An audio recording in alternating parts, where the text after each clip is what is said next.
Quý khán giả đang theo dõi chương trình phát hình của Đài Việt Face TV. Ngày hôm nay Thanh Thảo rất hân hạnh tiếp chuyện cùng với ba người giữ những vai trò rất quan trọng trong cuốn phim Ride the Thunder. Quan trọng ở chỗ một người thì là đạo diễn, còn hai người khác là những người phụ tá đạo diễn trong vấn đề về tuyển chọn diễn viên cũng như là về hình ảnh. Và những hình ảnh thật đẹp trong cuốn phim Ride the Thunder là do cô Carmen Cabana ngồi bên cạnh Thanh Thảo đây. Bên cạnh của cô Carmen là ông Fred Koster. Quý vị đã gặp ông trong phần giới thiệu của chúng tôi trong phần nói chuyện lần trước cùng với cô Kiều Trinh và Alan Ford. Và thưa quý vị, người ngồi bên cạnh ông Fred Koster là bà Heidi Koster, là phu nhân của ông đạo diễn.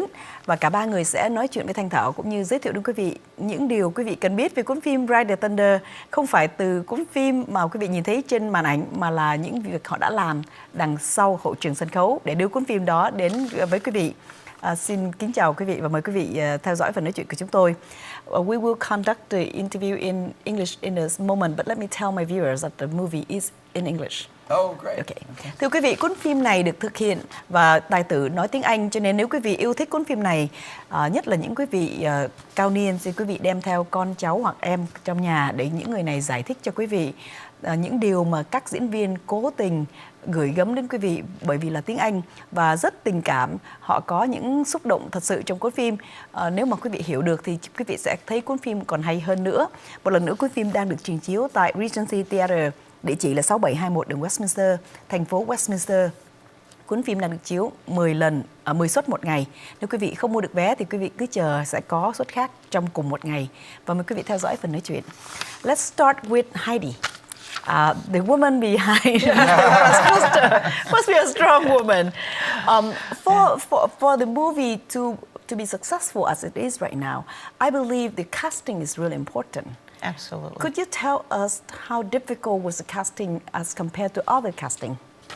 I think that the casting really is based upon the characters in the book that Richard wrote. 600 pages, very lengthy, goes into great detail, and I think that the characters that we cast have to really fit the role, and so oftentimes it's a matter of looking and seeing what a person looks like. Do they look like who they are portraying? Do they fit the part? And then from there, can they carry it through? And I think that it was a fabulous job. There were hundreds of people showing up for casting calls, and it was very difficult and very challenging, and I think that the cast that we came up with is incredible. So do you ever happen to see a person walking in the room and say, that person is good for the part? Yeah, sure, really? Absolutely, absolutely. Do you and Mr. Fred Koster have different of opinion regarding that ever? In this movie alone. In this movie, the difference of opinion, Fred would always ask my opinion and ideas and recognize it's my opinion. So ultimately, it's his vision with the script, the screenplay that you have. It's his vision that he sees that's going to be on the screen, and he ultimately has to fulfill that role, regardless of what I say. But I'm very good at giving my opinions also. Now, I understand when you have a group of people trying to make a movie, it's good that you talk about a movie after the time that you're on the set. But you are being his wife. Would that play an important aspect to the success of the film because you have to get to talk afterwards too? I think it's really good because in his particular position, he was the leader. And everyone looked for the guidance, the direction. What are your expectations? What are you looking for? What do you want? And obviously trying to portray and provide that. But then the opportunity, once the day is over, to decompress, yes, to talk about what worked, maybe what didn't work, what you want to do differently. Again, asking opinions. Do you think that this worked or didn't work? As he was in the editing process, he would show me sections of the movie and ask me, what do you think? Oftentimes, all he had to do was look at me and see the tears running down my face to know, yeah, I think that worked. So, oh, wonderful. Wonderful to know that you have moments like that. Absolutely. But of course, because being his wife, you know what he likes and what he dislikes. And you know if he has a vision, direction of the vision would go, correct? Yes, with this particular movie, I compare it like a puzzle. I saw so many different parts of it. To be honest with you, I never saw it from beginning to end until I went to the theater on Friday. Oh. And to see all of those pieces put together, it was amazing to be able to take the information, the fabulous book that Richard wrote, and put it into a movie, to take and condense it into a movie that when it was over, I was overwhelmed. It was incredible. I thought it was a fabulous job. Thank you so much for your opinion. It brings me more perspective to go see the movie now, and my viewers to go see the movie. Let's go to Carmen, and then I'll come back to you, Fred. For Carmen Cabana, if you have watched the first interview that I have with the people involved in the movie Ride the Thunder, I spoke to Mr. Eric St. John, the person who portrayed the main character, Major John Ripley, in the movie. This is his wife. And again, he is so lucky to have a strong woman behind him. She is responsible for all of the beautiful cinematography, right? Cinematography, correct. Right, for the movie. But of course, under the guidance of the director, Fred Koester. Tell me the challenges you have to face to complete the movie. Well, with Ride the Thunder, we have multiple challenges.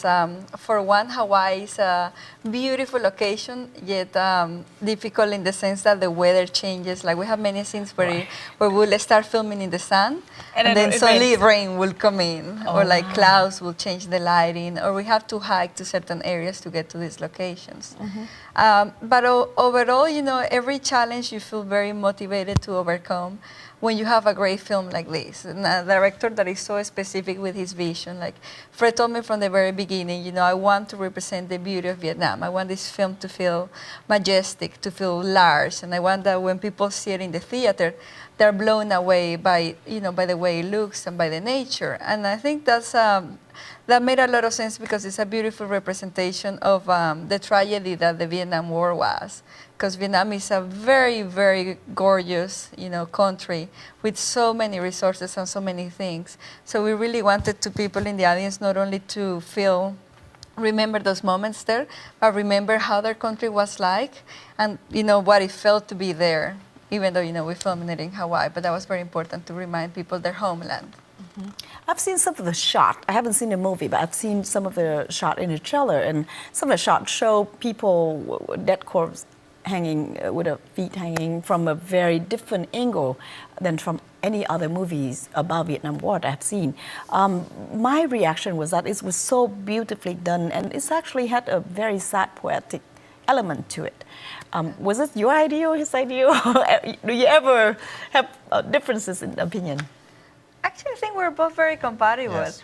I mean, Fred is a poetic guy, and he definitely didn't want to be gruesome. This wasn't about like making people feel bad, which most Vietnam War movies are. They're about the violence and the gruesomeness. And lots of blood everywhere. Yeah, you know. which is why, you know, we don't have, for instance, actual torture scenes with the VC. Like we're very aware that the VC, they were like terrible, and they will treat people like animals, and they had terrible tortures. But we did not want to capture that on film because it wasn't necessary. Like people who live through it and who've seen all these other movies, they know about it. So for us, we wanted to give a more poetic representation of death and the loss, but yet stay focused more on the emotional side and the story of the characters, like their connection, for instance, the connection of being with his wife, the connection of, you know, these people in the resurrection, in the re-education camp, with their country, with their idea of freedom, and all those things. So we were definitely going for that, right? I think we got it. Plato has said that only the dead seen the last of war. So war is something that will happen, will recur from this country to the next country. Do you have any message you want to send about war, about the, even though of the beautiful poetic pictures that you show, you still have a message about the sadness and the, I would say, the meanness of war to the viewers? I would say the vast majority of people, no matter where you go in the world, people are people. And the vast majority of people are good people. We have our human weaknesses, but the vast majority are good people, but it's a small percentage that manipulate people into these horrible wars. And that's what happened in Vietnam, is that the vast majority of the people were good, but there was a small percentage that was the communist, that is really a dictatorship. And I think in the movie we brought out that the vast majority of people are good, but unfortunately the few number of communists were able to really turn the tide and create a beautiful country like Vietnam into a war-torn place to live. So for you, from the last interview, you said that you have finally spoken the truth to this movie about the Vietnam War, about the characters in it, the people in it who are heroes, not only the Vietnamese, but American people who were involved in the war. Are you satisfied with the result?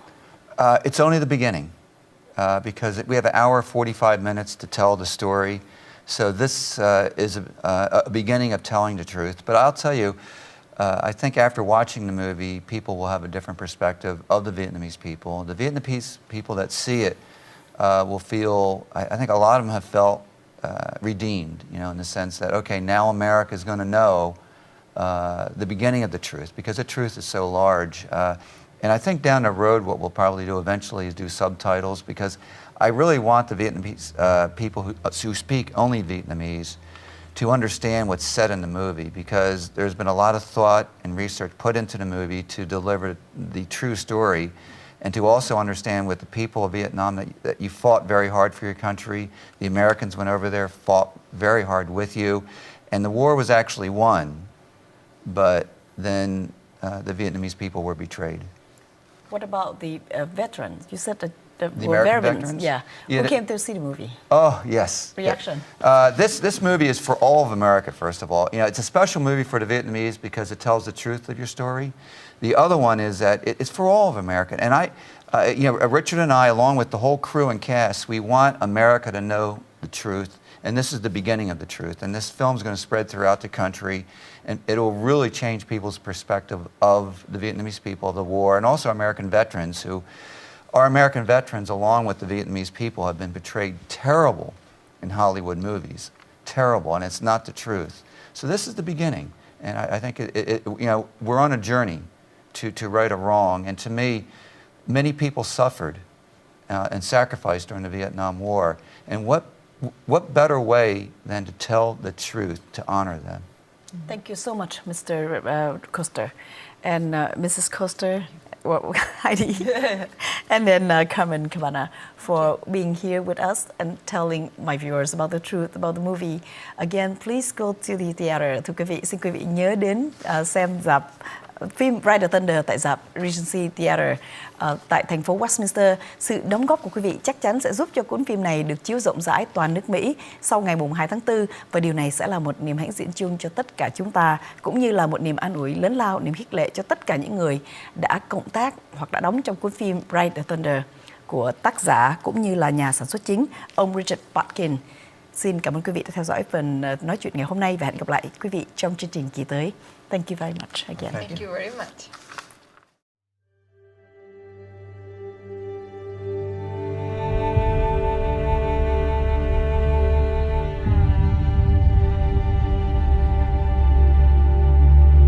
Don't go. You just want to talk with me. Then I can go home. I promise you. My dear Calm, the days here seem to be getting longer and harder. Or maybe I'm just getting weaker and weaker. Is this the communist paradise they told us about? Major John Ripley served 2 tours in Vietnam and earned the Navy Cross. To you I present Major John Ripley. Is it worth supporting the Vietnamese in their fight against communism? Let me tell you, it is. You know what they're really doing over there? Killing for the American businessman. Imagine that, huh? Getting medals for killing babies. Hey! There's no fighting in my bar! This is not a prison. This is the re-education camp. Long live Ho Chi Minh! Long live Ho Chi Minh! Long live Ho Chi Minh! Long live Ho Chi Minh! Still show no gratitude! That is exactly what they want us to do. Fighting among each other. You listen to me. Look at me. I don't want to go home in a box! There are 700 of us, Ripley. There are probably about 20,000 communists over the river. But if we can hold the bridge, we can defend Dong Ha. My order is to hold Dong Ha. We will fight in Dong Ha, and we will die in Dong Ha. How about this? You turn all that passion into making your wife happy. I'm sorry. Son, wouldn't go out there if I were you. I know you wouldn't. But I'm not you. The jungles are the walls of our prison. But we think of escape every day. When you come home, I will be here waiting for you. I promise you, Cam. I will come home to you.